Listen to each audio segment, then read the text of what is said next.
Jadi sebagai pepatah orang kita kan adalah kalau tangan mencancang, bahu memikua. Kalau utang bahaya, piutang batarimo. Mayamal mithqala dzarratin khairan yarah wa mayamal mithqala dzarratin syarran yarah. Cuman ada dua dosa ko nan azabnya di dunia aku nyusah giruan dek Tuhan, kata Nabi. Kesalahan awak tu kan yu'ajjilu ma isnani yu'ajjiluhumallahu fi dunya. Kan dosa-dosa awak ko kan tetap setiap salah bab.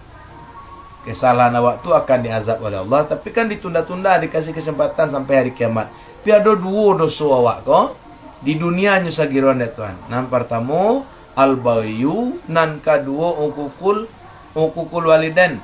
Nan pertama maniaya orang sama niaya orang. Awak tu di dunia langsung dapat tu jatah.